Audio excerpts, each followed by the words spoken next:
আমরা আজকে আসছি ইংল্যান্ডের সবচেয়ে সুন্দর গ্রামগুলোর মধ্যে একটা গ্রামে। এই গ্রামকে বলে ইংল্যান্ডের সবচেয়ে সুন্দর গ্রাম, নাম বিবরি। আমরা ঘুরে ঘুরে আপনাদের দেখাবো কেন এই গ্রামকে এত সুন্দর বলা হয়। হ্যালো মানহা, কোথায় আসছো? এটার নাম কি? বাইবারি ভিলেজ। হ্যাঁ, ইংল্যান্ডের সবচেয়ে সুন্দর small village. Wonderful beautiful village in England. Rishan, কেমন লাগতেছে? আচ্ছা, এখন আমরা ঘুরবো, সো দেখি, চলেন। আসসালামু আলাইকুম। এই তো বন্ধুরা, চলে আসলাম আপনাদের সাথে আবারও নতুন আরেকটি ব্লগ নিয়ে। তো কেমন আছেন আপনারা সবাই? আজকে চলে আসছি আমরা সুন্দর একটি ভিলেজ, এই যে দেখতে পাচ্ছেন। হ্যাঁ, এটা হচ্ছে ইংল্যান্ডের সবচেয়ে সুন্দর একটা গ্রাম, আর এই গ্রামটির নাম হচ্ছে বাইবারি। এটা ইংল্যান্ডেই অবস্থিত। সো এটা আমাদের বাসা থেকে, মানে আমাদের লুটন থেকে যেতে প্রায় গাড়িতে 1 ঘন্টা 45 মিনিটের মতো সময় লাগে। আর এই যে দেখছেন, মনে হচ্ছে না একদম ছবির মতো করে এঁকে রেখেছে? আসলে না, এটা আর্ট করে না, এটা রিয়েল, একদম বাস্তব। আর আমরা এটা সামনাসামনি দেখে এসেছি। এত সুন্দর এই গ্রামটা, মনে হচ্ছে একদম সাজানো গোছানো। তো এখানে আমরা গাড়িটা পার্ক করেছি, এখানে পার্কিংয়ের ব্যবস্থা আছে। যদিও পার্কিং ওই দিন অনেক বিজি ছিল, কারণ ছুটির দিন ছিল। আর এই যে দেখতে পাচ্ছেন, এখানে সব মানুষজন, সব ট্যুরিস্টরা। তো এতটা ভিড় ছিল সেই দিন যে পার্কিং করতে আমার 1 ঘন্টা সময় লেগেছে পার্কিং সার্চ করতে। তো যাই হোক, অবশেষে পার্কিং পেয়েছি আমরা এখানে। তো এখানে এই যে দেখেন, আমরা এখানে ঢুকতেই আমরা এখানে এই ফার্মটা দেখতে পেলাম। তো ফার্মটা দেখে মানহারি শান্ত অবাক হয়ে দেখছিল।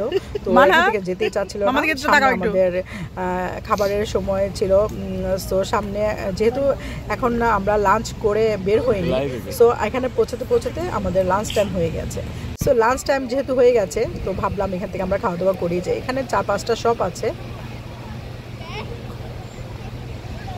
আর এই যে দেখতে পাচ্ছেন, এত সুন্দর এই মানে এটাকে কি বলে, 2 দিকে মানে যাওয়া আসা করা যায়, আর মাঝখানে এটা ক্যানেলের মতো। সো এই ক্যানেলটার নাম হচ্ছে, সো এটা এক্স্যাক্টলি ক্যানেল না, এটা একটা রিভার। এই রিভারটার নাম হচ্ছে কর্ন রিভার। সো এটা শহরের পাশ দিয়েই, মানে একদম শহর ঘিরেই এটা চলে গেছে। তো এটা 2 পাশেই গ্রাম, এত সুন্দর। এই যে দেখেন কত সুন্দর। আর প্রত্যেকটা বাড়ির সাথেই এমন গাছ আর ফুল দিয়ে সাজানো ছিল। এই গাছগুলো, এই বাসাগুলো 19 শতকের শিল্পী উইলিয়াম মরিস এটা যখন ভিজিট করতে আসলেন এই গ্রামটা, তখন দেখে সবচেয়ে, মানে ইংল্যান্ডের সবচেয়ে সুন্দর গ্রাম হিসেবে এটাকে আখ্যায়িত করলেন। সো দেখেন এখানে কত সুন্দর সুন্দর এই গাছগুলো দেখতে, আসলে বাস্তবে অনেক সুন্দর ছিল। আমি জানি না ক্যামেরায় কতটুকু আমি ধারণ করতে পেরেছি। আর এই বাড়িগুলো তো অসাধারণ। এই বাড়িগুলো ছিল 1700 খ্রিস্টাব্দের। সো তখন এই বাড়িগুলো ক্রিয়েট করা হয়। আর এই বাড়িগুলো এতটাই সুন্দর, খাড়া খাড়া ছাদ, মানে খুব সুন্দর।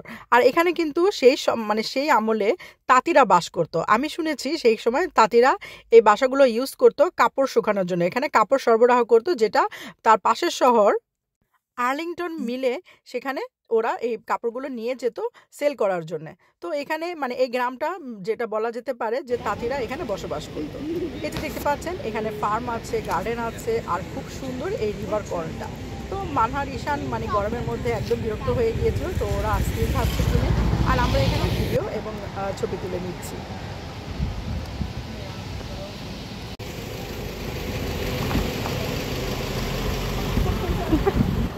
It's okay. এখানে সবগুলোতেই খাবার পাওয়া যায়। আর এখানে বিশেষ করে টয়লেট আছে। তো যারা ইংল্যান্ডে জানেন না, মানে এই জায়গাটায় যারা এখনও জান না, এই বাইবারি ভিলেজে, তারা জেনে রাখুন যে এখানে টয়লেট ইউজ করতেও পয়সা দিতে হয়। সো পয়সা দিয়ে টয়লেট ইউজ করতে হবে। তো আমরা মানহারিশান, আমরা সবাই টয়লেট ইউজ করে ওখানে খাবার খেয়ে তারপর আমরা রওনা দিলাম আবারও ভিলেজ দেখার উদ্দেশ্যে, মানে এই গ্রামটি দেখার উদ্দেশ্যে। তো এই যে দেখতে পাচ্ছেন, এখানে মানে প্রত্যেকটা জায়গায় এই মানে রিভারটা চলে গেছে। সো জায়গায় জায়গায় এই রিভারটা দেখা যাচ্ছে এবং এই বাড়িগুলো দেখা যাচ্ছে। অসাধারণ এই বাড়িগুলো। আর এই বাড়িগুলোর পাথর তো আমি আপনাদের বলেই দিলাম যে 1700 খ্রিস্টাব্দের।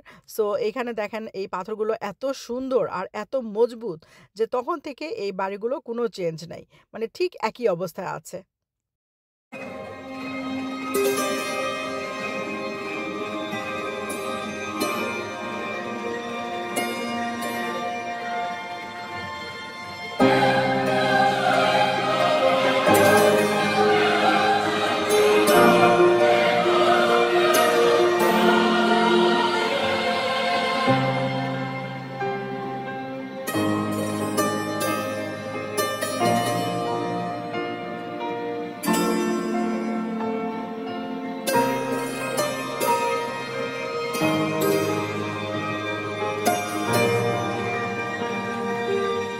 সবচেয়ে ফেমাস বাইবাড়ির এই জায়গাটায় যেটা হচ্ছে সেটা হলো আপনাদের আমি বলে দিচ্ছি যে ট্রাউট ফিশের ফার্ম আছে এই যে এই জায়গাটার মধ্যে।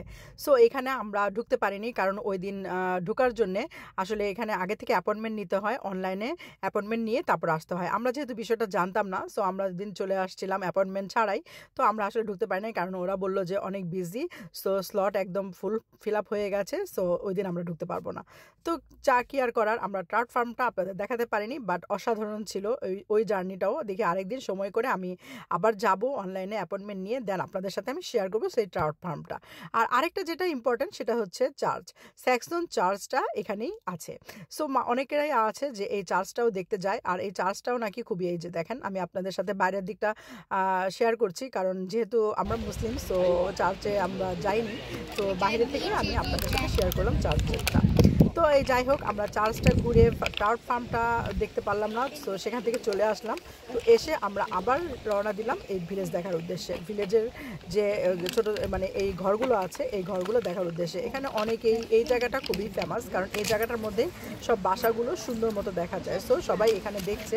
আর মানহারি খান ওই যে পানি পেয়ে তো মানে গরমের মধ্যে একদম অস্থির, সো পানি দিয়ে ওরা খেলা স্টার্ট করে দিল।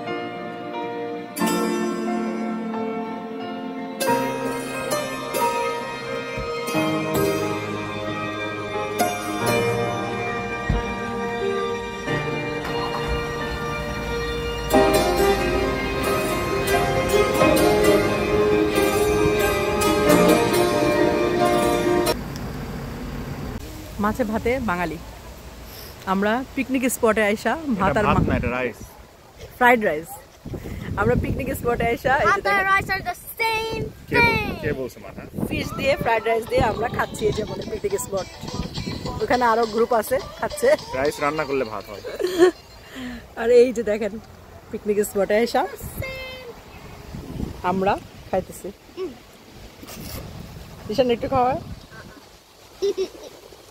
ঈশান হাওয়া হয়ে আছে, খাওয়া শেষ না হওয়া পর্যন্ত ভিডিও করবো। তা আমার কি খাইতে হবে না? ইম্পর্টেন্ট কোনটা? খাওয়া না ভিডিও করা। সো আমরা এখানে এসে বাইবাড়ি ভিলেজে খাচ্ছি। কার বাড়ি? মানে আরেকজন আমাকে কথা পেঁচাইতেছে যাতে আমি না খাই। তো যাই হোক, দুষ্টমি করতে করতে আর অনেকটা সময় আমরা পার হয়ে গেল আর কি, আমাদের অনেকটা সময় পার হয়ে গেছে। সো দেখতে দেখতে সন্ধ্যা হয়ে গেছে, তো আমাদের এখন রওনা দেওয়ার পালা, কারণ যেহেতু অনেক দূর যেতে হবে, প্রায় 2 ঘন্টার মতো আমরা ভিলেজে হবে আমাকে। সো আমি তো অনেক পাহাড়ের উপর দিয়ে উঠছি, একদমই মানে পারছিলাম না আর, হাঁটতে হাঁটতে একদম পা ব্যথা। মানহার দেখেন কি অবস্থা, মানহারও পা ব্যথা হয়ে গেছে। তো আমরা রওনা দিচ্ছি বাসার উদ্দেশ্যে। থ্যাঙ্কস ফর ওয়াচিং, আশা করি আপনাদের এই ব্লগটি ভালো লেগেছে। কমেন্ট করে জানাবেন আর কি কি ব্লগ আপনারা দেখতে চান আমার কাছ থেকে। থ্যাঙ্কস, আল্লাহ হাফিজ, বাই বাই।